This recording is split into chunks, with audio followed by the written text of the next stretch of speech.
Hello mga kadyots! Alam nyo bang may isang floating restaurant sa Bulacan na dinarayo ng mga tao since 1998?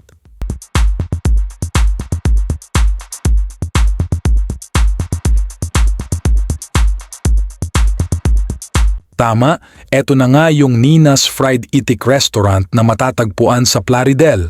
Tara samahan nyo akong dumayo dito at tikman ang masasarap nilang Pinoy Foods.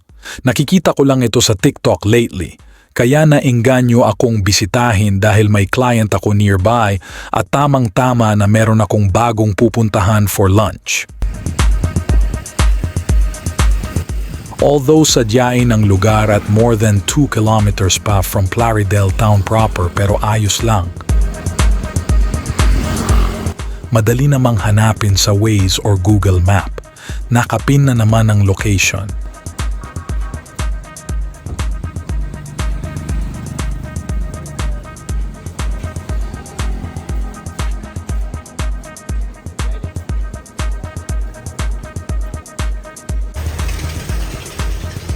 Mas madali siyang puntahan through Balagtas exit rather than Starita exit para di ka na pumasok sa bayan ng Plaridel, although medyo traffic nga lang sa Balagtas exit noong December dahil ginagawa pa ang flyover ng PNR.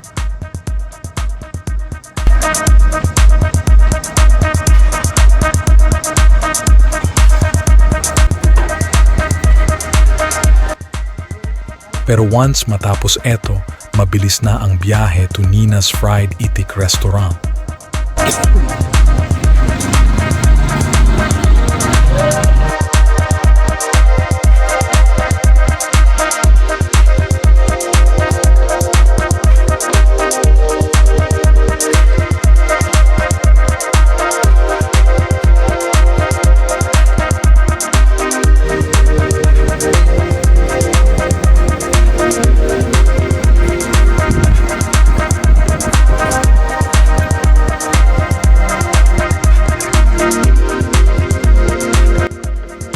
Okay na okay ang ambience, floating restaurant with elevated walkways to each kubo for private dining.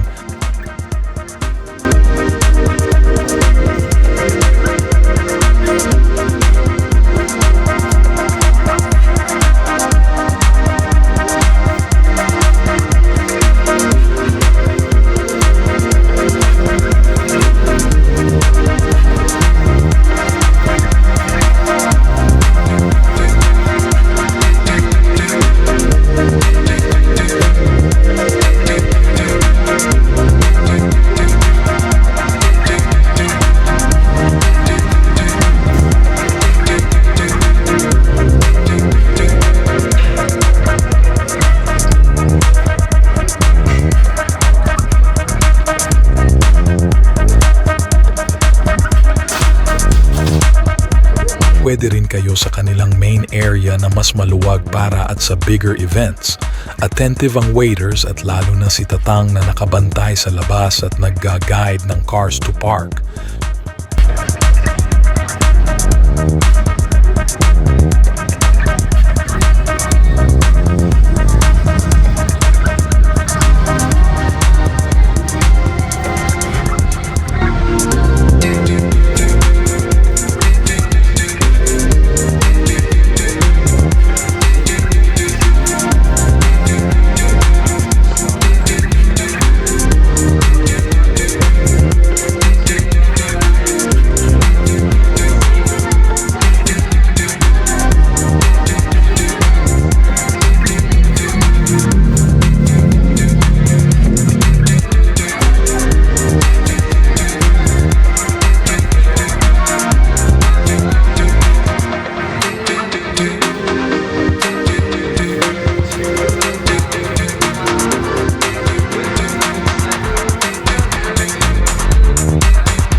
Siya ang nagsabi na pwedeng mag-feed sa mga imported big hito na nasa pond sa ibaba ng walkways at kubo. Napakalalaking hito at malalapad, pero di pala ito pwedeng kainin dahil nakakalason. Kaya pala iba ang hitsura ng mga hito na nasa pond. Madaming choices ng food, Filipino dishes. Yan, sarap yun. Sige lang yun. Wala.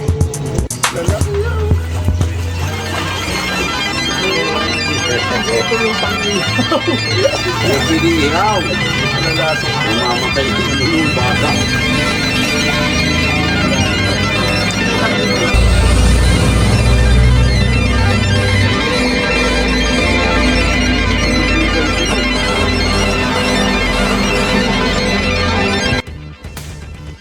Pero dahil gutom na ako, pinili ko na lang ang mas madaling orderin at iti-take out ko na lang ang famous fried itik nila para sa bahay ko na gawing dinner.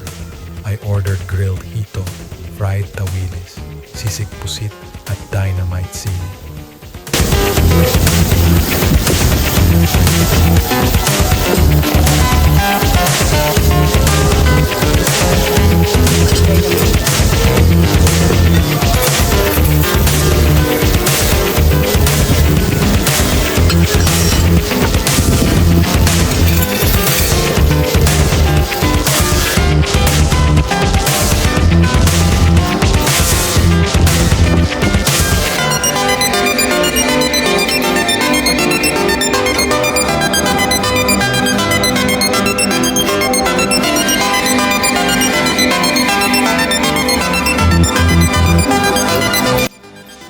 Grabe, parang di ko kakayanin, pero sabi ng tiyan ko, kaya mo yan.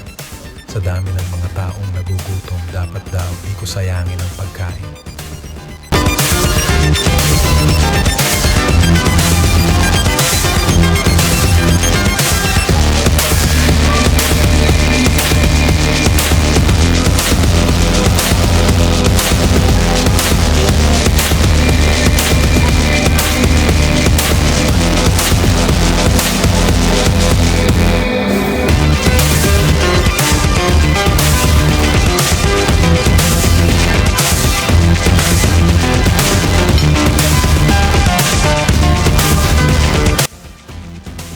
Busog naman ako ng todo. Di ko nga akalain makakapag-drive pa ako dahil ang sarap itulog sa kubo pag busog na busog ka.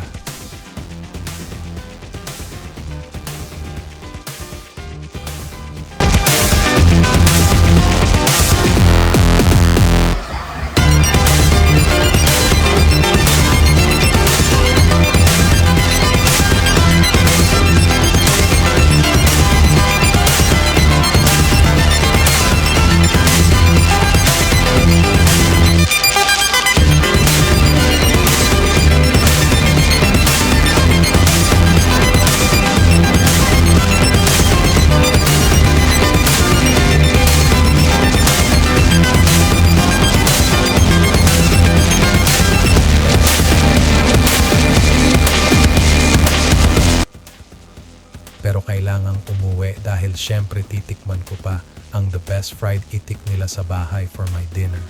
Maganda ang lugar at recommended kumain sa araw para mas makita ninyo ang paligid, ang naglalakihang imported African hito para sa fish feeding.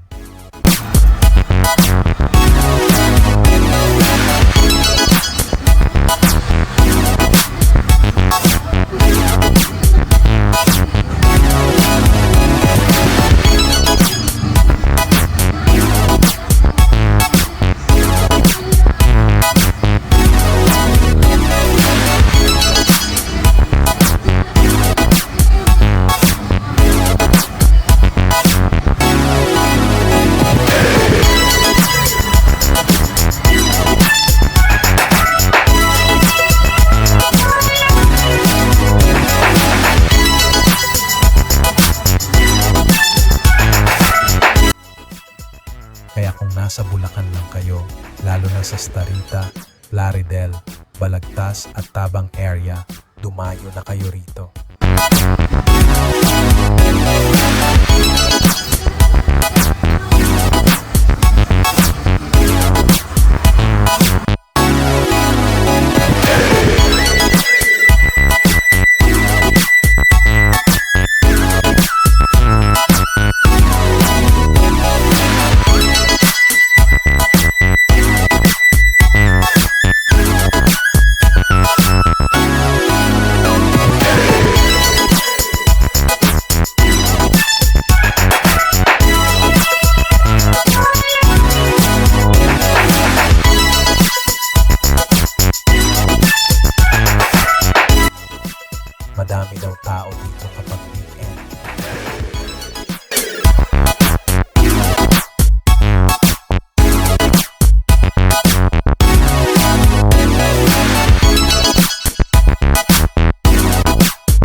pwesto kaya solo ko ang lugar.